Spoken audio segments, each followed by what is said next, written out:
There are professional radio technicians out there that work at professional shops with certifications who are just that stupid. This one got a little bit lengthy. I tried to keep it as short as possible, which is sometimes difficult because I want to hit key points and I want to be accurate and I want to be able to explain things to you as it works in the real world, not just an idea. So stick with me if you will, and if you are a public safety person, fire, EMS, law, or anybody who thinks they might need to use a in-band vehicle repeater, meaning you're in the same band that your mobile radio is on, this is something you might be interested in. And if it's set up wrong, you're going to absolutely hate it. As long as it's set up correctly, you're going to love it. And that all comes down to whoever your upfitter and radio programmer is. Hey, how's everybody doing today? I'm going to give you a disclaimer right out of the pocket here. I am not endorsed, sponsored, otherwise, whatever, by Pyramid Vehicle Repeaters. They don't even know I exist. I am a nobody and nothing to them. Like I said, I don't exist to them. I am a user of their product. And unfortunately, not a current user, but a past user. And I'll get into that in a little bit. So, a vehicle repeater, if you go down my playlist a little bit, you'll see where I talk about cross banding on ham radio, going into my truck or my house base on UHF and then coming out on VHF, or coming in on VHF, going out on UHF. Cross banding one way or the other to extend the range. Vehicle repeater, same idea. In public safety, oftentimes, though, you need to do that in the same band. So, fire, EMS, law, or anybody else, it's not real smart or convenient to jump out of a vehicle. So we're going to play this as I operate, VHF band. You might be different. You might be 700 megs. You could be 460, 450, whatever. So adapt to you. I'm just going to talk as I work here. So the VHF band, public safety, basically between 150 and 160 megahertz in that neck of the woods. So you jump out of a vehicle, you jump out of a cruiser, fire truck, or ambulance, and you're in a spot where you can't use a portable to communicate with a main repeater somewhere up on a hill or up on a tower, wherever it may be for you. So you need to go through your vehicle. The reason I say cross banding isn't really feasible there is, let's say you're on the VHF band and then oh, I jump out of a cruiser and I gotta go deal with somebody and I have a UHF portable. My vehicle's VHF, but I have a portable handheld that's UHF. Okay, see where problems can start arising here. But I need UHF to be able to use my vehicle repeater to crossband for my link, right? Well, now let's say I'm on a big scene or something and I need to change my channel to talk to somebody else. I can't. I'm stuck on UHF. That's all I got. I have no option of going back to VHF to talk to somebody on some other channel who's on the VHF band. Fire, EMS, consider that. Cross-banding is a cheap way to do it, but that's going to be your problem. Reverse that. If you're UHF in your cruisers, fire trucks, ambulances, same thing. You get a VHF link for crossband, you're going to run into the same problem. So that's why you want to stay in band. Here is a interesting mess that has recently kind of come my direction that I am working on trying to get resolved. And what that mess is in-band vehicle repeating. To try and make it simple and explain it in layman terms so you can understand why it doesn't work, I drew you a picture. And then my little boy came to play on the radio bench and he decided to help draw on the picture too. So now I need to draw you a new picture. So what this particular issue is with this public safety entity, And this has been ongoing for years, and nobody's been able to figure out what the issue is. And this entity has just been told, well, this is the way everybody does it. Okay. So what the problem is they work in an area where they cannot get to the main repeater very well with portables. Some places you can, some places you can't. So they have in-band vehicle repeaters, which don't work. So the problem is you stand right next to the vehicle, you're within 20, 30 feet of the vehicle, it'll work, but you get too far away from the vehicle, so you're in a building dealing with a patient, you're away from the vehicle, you can hear, but you can't talk. So it's like, what good is it? Who cares if you can hear something? If you need to call for help, hey, get me the fire department here for a lift assist, or the guy just shit the bed and is coded out and, you know, we need help, or whatever the case may be, and you're trying to call for backup on your radio to get more people to help, what good's your radio do you when you can't talk to your dispatchers or anybody else? And this entity's just been told, well, you know, that's the way it is. That's how everybody does it. Unsat. So I came about and got to take a look at this, got to take a crack at it. I figured it out in 30 seconds. I figured out exactly what the problem was. And the professionals can't seem to do that. And the way I figured it out was simply by looking at two code plugs. I looked at the code plug of their portable radios and the code plug of their mobile radios. There are 3 vehicles set up like this. And when I first put my eyeballs on this, and they were saying that these vehicle repeaters didn't work, I said, what vehicle repeater? And the reason I said that is because there's no antenna for a vehicle repeater. There is a quarter wave antenna on the roof for the mobile radio, and that is it. And they said, no, this is a vehicle repeater. Like, okay. So I start looking. If there's a vehicle repeater, there's a link radio somewhere, right? You should be able to find this thing. Start looking through the back of the vehicle, looking behind the seat, looking here, looking everywhere. Can't find it. Interesting.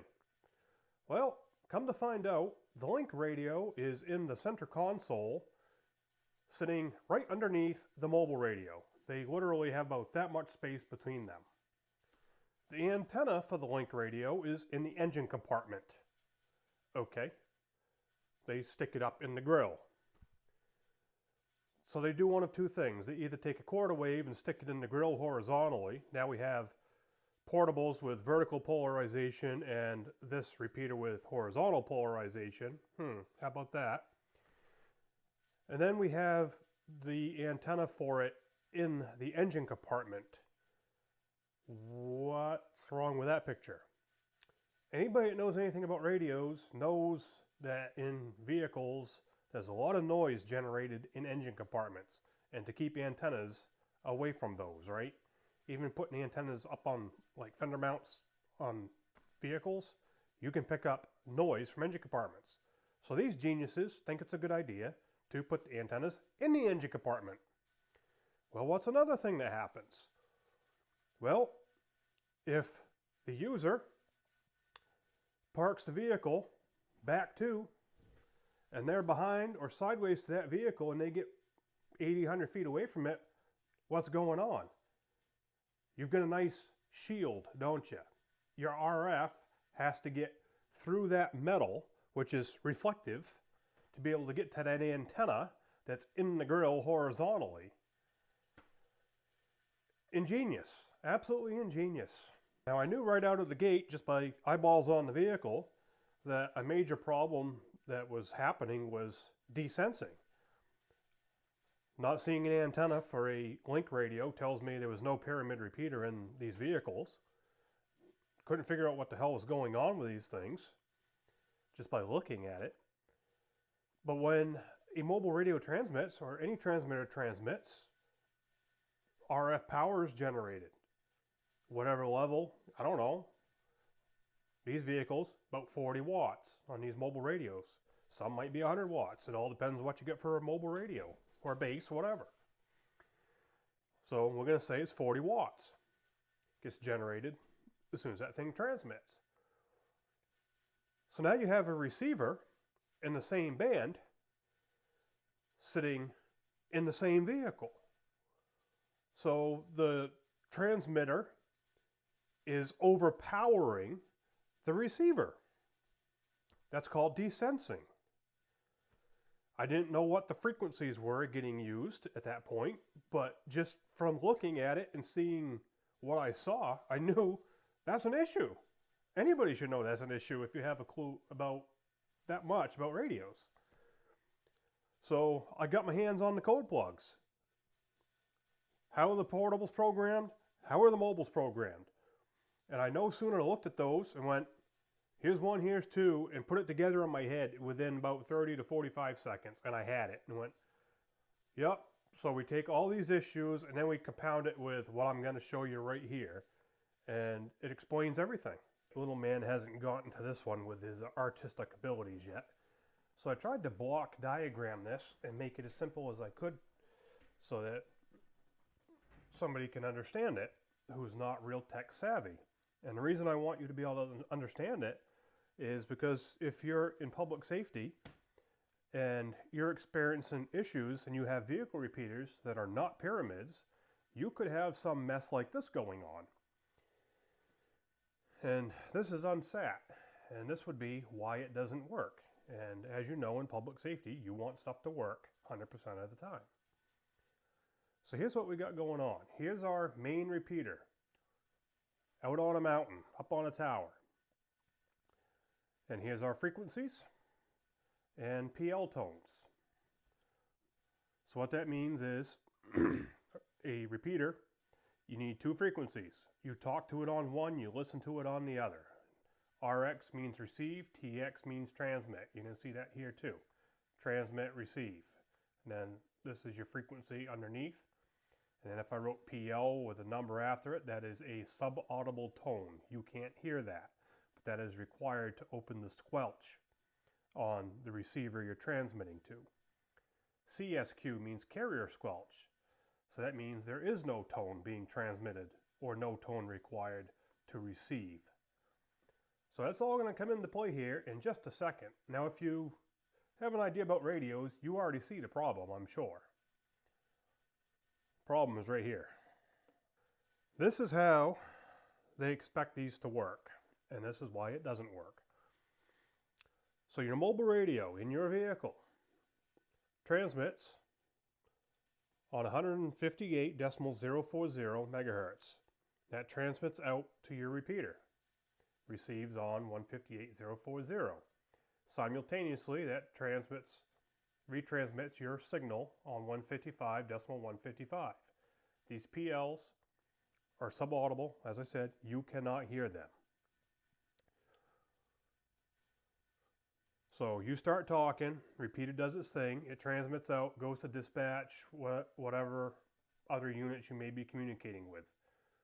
When you stop talking, your shifts back over, I'm moving you, and listens on 155.155 with a tone of 118.8. So if any interference, anything else transmits on that frequency, you will not hear it unless it is generating that tone of 118.8. That's fine. That's the way you want it. So dispatch, other units, ambulances, fire trucks, cruisers, whoever, they're transmitting using a repeater. You're hearing it. Okay? This is a hardwired link between your mobile receiver and the link radio, which again are sitting like a quarter of an inch apart in a center console. So, here's what happens. You are receiving. Dispatch is calling you, somebody else is calling you. You get a signal here, your audio comes through the mobile, hardwire to your link. Your link transmits on 155.155 with a carrier squelch. There's no tone on it. All right, fine. So your portable, wherever you may be, in a building, upstairs, downstairs, a basement, in the woods, pick your poison, is receiving on 155.155 carrier squelch. So you're supposed to be receiving this. All right. Well, then you talk. When you talk, you're transmitting on 150.940, generating a PL of 100. Your link radio hears you on that frequency, hears that tone, and says, hey, I got to open up now. So it opens up, takes your audio, passes through the hardwire link, says, hey, mobile radio, turn on. Start passing this information. It does so and transmits just as if you were sitting there talking on that radio. That's what it's supposed to do. Well, why does it not work? As I pointed out, your problem is right here. Okay? One of your problems, a big problem, we'll say, is right there. So, you're receiving, somebody's calling you. You're receiving on that frequency. It's passing through to your link. Your link's doing what? Transmitting on 155.155. Where have we seen that? Oh, it's right over here. 155.155. Wait a minute. You've got a transmitter right here transmitting on the same frequency that you're trying to receive on in the same vehicle. Think that's an issue? It's called self-jamming.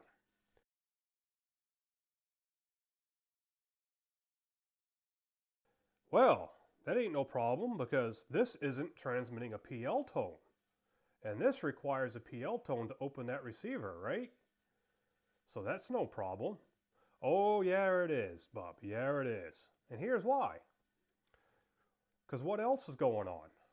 Well, how are you hearing anything on here? You're hearing it from your repeater, right? Well, what's your repeater doing? It's transmitting on 155.155 with that PL of 118.8. So that's what's opening up your receiver on your mobile radio. You could transmit any tone you wanted. Carrier squelch, PL tones, DPL tones, it don't friggin' matter. You could do anything you wanted right there, and guess what? It's going to get into this radio. Because your repeater is sending that 118.8 to open that squelch. So that squelch is open. Right? Yeah. So you get a nice little circle right there. And you're self-jamming. Ain't that cute? This is professionals. Now at the same time, you're receiving over here at 155.155 on your portable. So not only is your mobile just regurgitating it and jamming itself up, you're receiving it from here too, from the cruiser, your fire truck, your ambulance, whatever. Where else are you receiving it from? Your repeater. So you're getting a multipath. How about that? You're getting two signals. Now theoretically, FM capture effect should win. Your repeater should overpower that and win. So you should not get garble and distortion.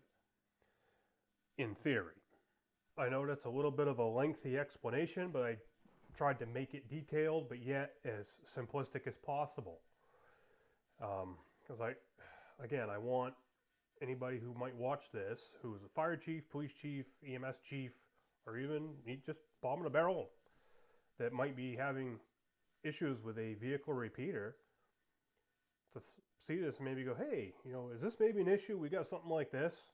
This clown on ScrewTube and Rumble has already figured this out, and can we look into our system and find out, hey, we got something similar to this, and this is why it doesn't work. So that's what happens when it's receiving. When you're receiving from your repeater, your dispatch, however your system works, your vehicle is receiving and retransmitting to you. That's what's happening, and you're self-jamming yourself through that system if it's set up like this. Now what happens if we go the other way? You start transmitting with your portable. Let's run that one. So you're out and about, you're in the house with a patient and they stroke out on you, enter your scenario. that you need to transmit with your portable. So you transmit out on this frequency right here. Your link hears you, and it says, hey, open up. So it opens up, receives, passes your information through it, through the hardwire link, into your mobile, and starts transmitting. Okay, seems simple enough. We don't have this issue going on right now. So now we run into the desensing issue. Basically, you're just killing this radio. So, as I said at the beginning, this radio is transmitting some amount of power, right? 40 watts, 50 watts, 100 watts, whatever you've got that's coming out of this antenna, right? So we're transmitting at 158.04 at 40 watts of power. It is squashing, that's what desensing is basically in layman's terms. It is squashing, burying the receiver of this, even though we are at 150.94. Yeah, we're about 7.5 megahertz of separation there, but because we're still in the same band, it can't handle it. So there's no filtering to be able to separate this out, to be able to reject that frequency, to keep that out of here. Nope, there's nothing like that. What I've drawn is exactly how they've got it built in these vehicles. So I said vehicles, right? And I mentioned earlier there's 3 of them.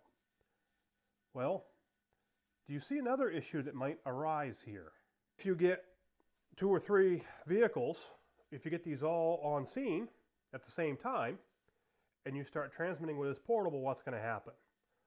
All of these vehicles are going to light up their vehicle repeaters, right? So they're all going to start trying to transmit at the same time. So you have to be able to segregate which one you want to use. You know, are you vehicle 1, 2, 3, however you do it.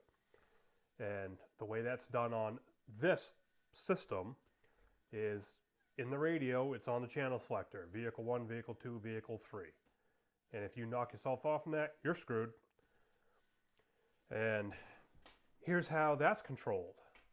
And this is going to lead into a problem that can get people killed. What's another issue that we get with this mess?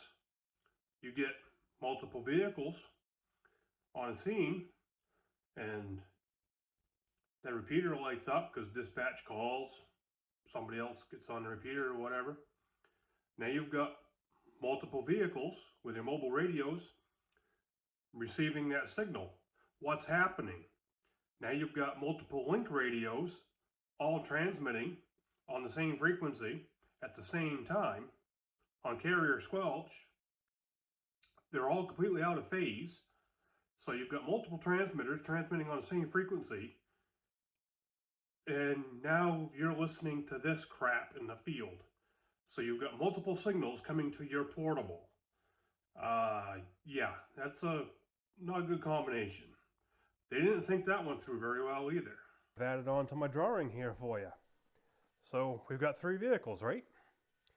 So to be able to segregate which one you're using so that you're not going to light up multiple at one time, on your channel selector, vehicle 1, 2, 3, I've written vehicle 1, vehicle 2, vehicle 3 on your transmit of your portable.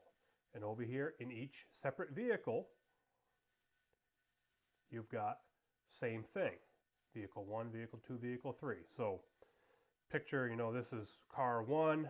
It's got a PL tone of 100 to open up that link. Your next vehicle's got a PL tone of 114.8 to open up that one. Your third vehicle has a PL of 151.4 to open that one. So if you're driving around in vehicle 3, you need to generate that tone to open that link up to get this so-called system to work. So if you happen to be on vehicle 2 or 3, you're generating the wrong tone. So this receiver is going to reject your signal because you're not generating 151.4. Okay, so that's a good way to maybe get somebody killed, right? Well, what's another problem we see here that might get somebody killed? Radio people don't think about this. The common user is not going to think about this because they don't even know this is going on. What's the problem? Here's a problem right here. Split frequencies. Well, why is that a problem? The reason running a split frequency like that on your link is an issue is you have to go through that system in your vehicle for anybody to hear you, right? And if you can't, nobody is going to hear you, including other units on scene with portables, because you're transmitting on a different frequency than everybody else is receiving, right? Yeah. So, as we know, anybody in public safety should know, especially, it's going to go south on you at the worst time. That's when stuff is just going to go completely freaking sideways. So let's put this into a tactical perspective on law enforcement. Let's say you have 3 or 4 officers show up at a residence, building, whatever. You have somebody on 4 points of it, 3 points, whatever it may be. They are all linked on their individual vehicle repeaters. Okay? So using this mess, if Officer A is on this side, and B is on that side, and C is on that side, they cannot communicate directly with each other. They have to go through their individual cruiser to go through that repeater for that signal to come back to the other 2 cruisers to go through their systems to talk to somebody who is literally on the other side of the building. Does that sound ignorant to you? Sounds pretty stupid to me. So, what happens when and if you cannot get through your vehicle repeater, or somebody else cannot get through their vehicle repeater? Anybody? You're screwed. That's the moral of that story. That is the honest, flat answer. You're screwed.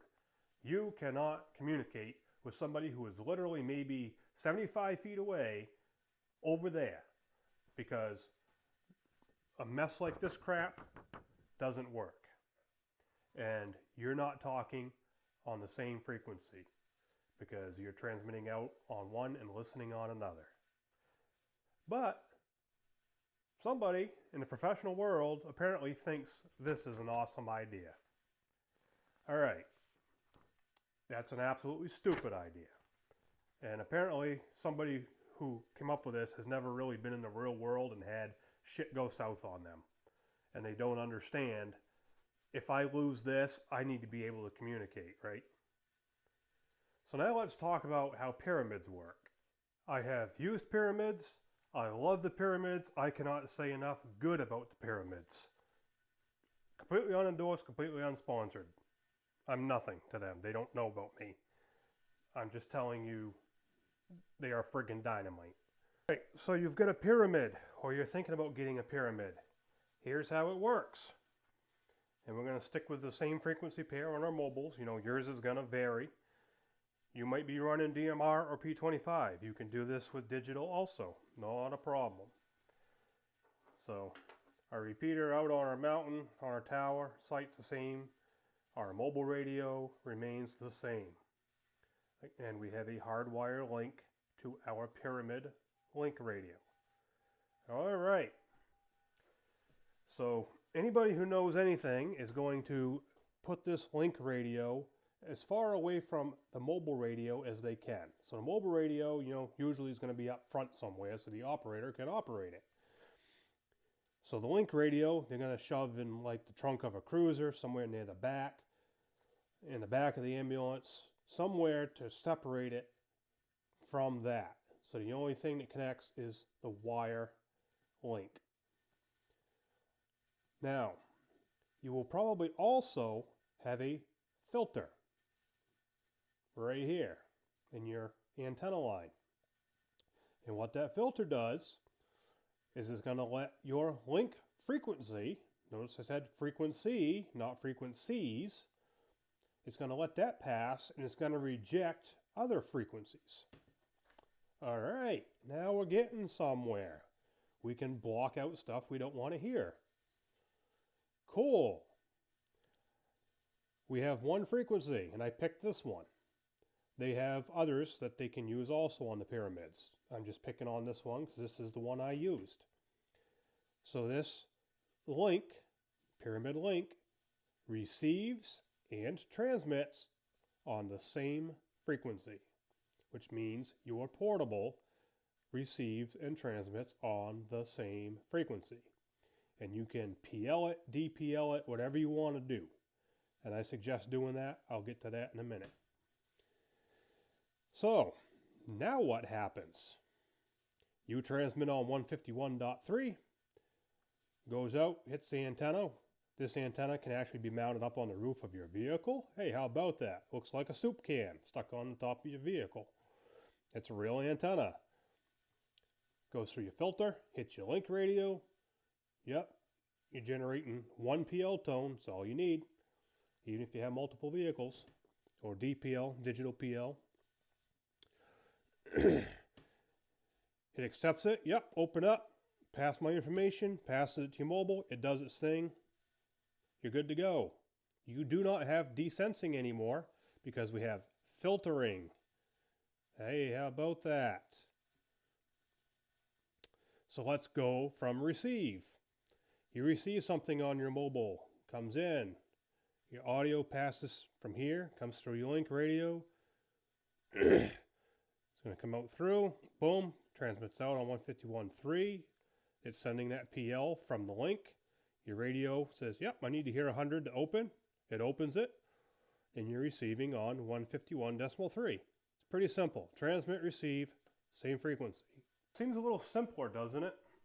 You don't have to segregate vehicles, and it doesn't matter if you've got one vehicle, 2, 3, 4, and so on. Set it up. This is a smart system. Yeah, I like it. I'm not smart. It's smart. You only need one channel in your portable for all of your vehicle repeaters. Well, what happens when you get me on scene first, okay? And I'm there with my portable and my vehicle only. And I'm going through my vehicle repeater. And then somebody else gets in range and they show up. Now we've got two there, right?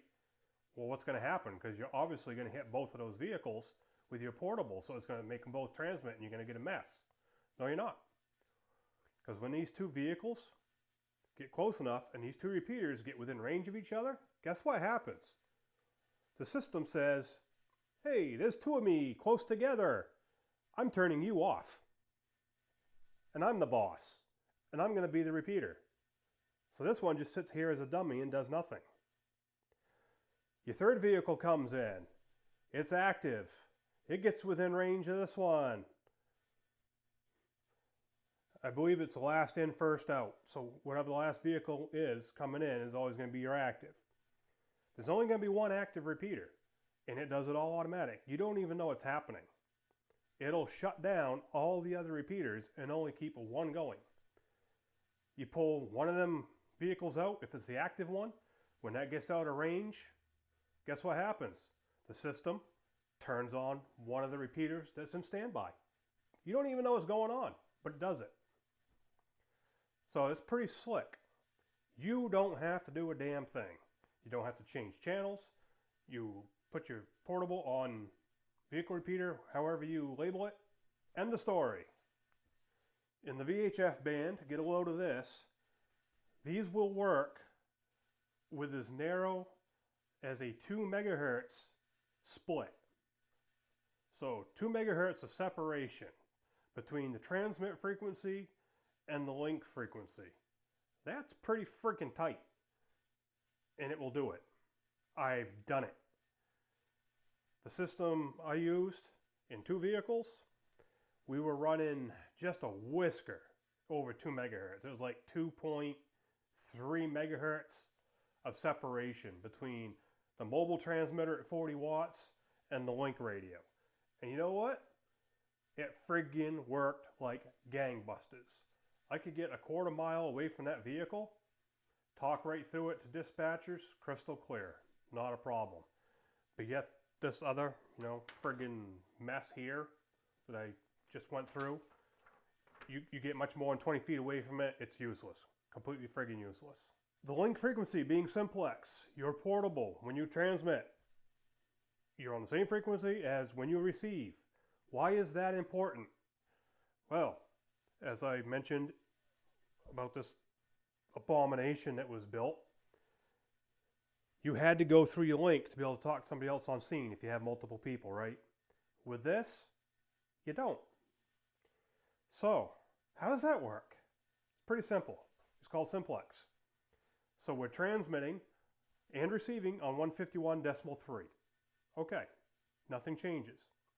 So if I transmit on 151.3, it's going to my vehicle, and it's also going to anybody else on scene with portables, right?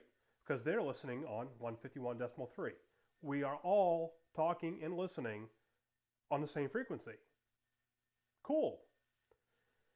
Now the trick to this, and don't let your radio shop frig this up, use tones, PL tones or DPL tones to lock these radios down. I'm going to explain a little bit more about that in a minute. Make sure it's common on your transmitter and your receiver. Because if you're transmitting a different tone than you're receiving, this will not work. Because let's say I'm transmitting 100 hertz to open my vehicle, and the vehicle's transmitting out 107.2 to open my receiver. Okay, let's say the vehicle takes a dump. Let's say every vehicle on scene, we have 3 vehicle repeaters on scene. Let's say they all take a dump for some reason, okay? I'm transmitting 100 hertz tone. Even though I'm on the same frequency as everybody else, what are they listening to? 107.2. Their radio squelch is not going to open unless they hear 107.2. That's a problem. So, whatever tone is picked, or digital PL is picked, your portable transmits and receives with the same one. So as long as you do that, 1 vehicle repeater, 2 vehicle repeaters, however many you got, 20 of them, they all take a dump on you. Okay, you can't get a hold of anybody else in the outside world. Dispatch, nobody, you're done. But you're transmitting the same tone that is needed to open everybody else's portable receivers on your scene. They're transmitting the same tone needed to open yours. You can all communicate directly around your scene, portable to portable. That is important, especially in a tactical situation, right? You know, let's say you get somebody barricaded and they're armed inside of a house. You want to be able to talk to somebody on the back side of the house or on the side of the house, and vice versa. Not, oh, well, shit, I can't talk to them anymore. Oh, well, that ain't good. So, the pyramid system is a bonus and a benefit in that way also, as long as your programmer sets it up correctly. And that is how you set it up correctly on your portables. Now we're going to get to PLs a little more in depth and why to do this with tones and not go with antiquated carrier squelch. If you haven't caught on yet, PL tones, which is Motorola's term called private line, or digital PL, same idea, only it's done digitally. It's a tone-coded squelch. So your radio will receive nothing without that special tone to say, hey, open up. Why is that important? Even in the public safety world these days, this is 2025. Some places still love their carrier squelch. With all of the ambient noise, garbage, RF, competition for frequencies, especially in the public safety pool, which is mixed in with the business band, there's a lot of interference. Pull up to a gas station, go by an ATM, you get a bunch of static noise, garble on some frequencies because they love their carrier squelch. So if there's any type of noise, interference on that frequency, your receiver is going to hear it and you're going to listen to it. If you have a PL tone or a digital PL tone, your receiver is going to reject that interference. And it's not hard to do that. It's not like you have to get friggin' tone reads anymore like you used to do in the 70s and the 80s. It's just programmers, some of them are from the 70s, so they just don't like to use PL tones. Well, why is this very important when it comes to vehicle repeaters? I'm going to end this with a real life story that happened to me. This is no fault of Pyramid, its design, nothing. This is not a Pyramid issue. This is a dumbass radio programmer issue. So we bought 2 Pyramid repeaters, got them installed, and before they were installed, I was at the radio shop face to face with the technician, and I told him multiple times to lock those repeaters down with PL tones.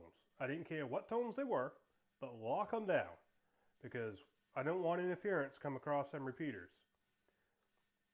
So they did the installs. We used them. They worked awesome. It was so cool to be able to go into dead holes and crap where portables didn't used to work, and now we could actually talk to people. So that was awesome. You know, these were just like sweet. So time progresses a little bit, and one night I was out of the vehicle for about an hour on my portable through my vehicle repeater. Radio's nice and quiet, didn't hear a thing. You know, top notch. That's the way I like it. So I get done doing whatever I'm doing, get back in the vehicle, down the road I go. Start talking to dispatchers, and they say, you know, you wouldn't believe the amount of shit coming across the repeater tonight and all, blah, blah. I don't know what you guys are smoking. I didn't hear nothing. I didn't put 2 and 2 together at that point. Late at night, you know, braining. Just didn't think about it. So time goes on. I hear them complaining more about it. You know, just all this noise and garbage coming across. Like, I don't know what you guys are talking about. I'm not hearing it. And it's when I'm working. I should be hearing it too. So then I started thinking. I said, oh, wait a minute. If I'm not hearing it and they're hearing it and other people are hearing it, that's telling me I'm making it. Our repeaters was set up that we could turn them on and off with a toggle. So I told them, I said, when I'm working, you let me know when you hear this noise. You know, call my phone or whatever when this mess is going on. So they did. And I said, you hang on a minute. And they're like, yeah, we hear a bunch of noise and shit coming right now. I said, you hang on. I went to the vehicle, had them on the phone, shut that vehicle repeater off. And they went, it just went away. Hey, how about that? I said, how about now? I turn it back on. All the noise coming back across repeater. I look down, my mobile radio is transmitting. If you're not in the vehicle looking at the mobile radio to see a red light or whatever indicator you have that it's transmitting, you don't know it's transmitting. And I had no idea it was transmitting if I'm away from that vehicle. Not a clue. And you're not going to know it on the portable. Well, guess we found the problem, didn't we? So I call up the radio shop saying, hey, you know, what gives here? Come to find out, I already knew what the problem was at this point. They didn't bother to listen to me because I'm just a stupid idiot, right? You know, I don't know anything about radios. And, you know, I barely know how to push the button and talk, I guess. They decided it was just too much effort, apparently, to put a PL tone on the repeater. So it was carrier squelch. So, yeah, you get in a spot where there was any interference and it was messing around with 151.3, the link frequency. The link radio would hear it. Hey, mobile radio, turn on and start passing this audio, which is nothing but garbage. Mobile radio turns on, starts passing the garbage up onto the counter repeater. Hey, how about that? Now we're just wiping the whole county with garbage.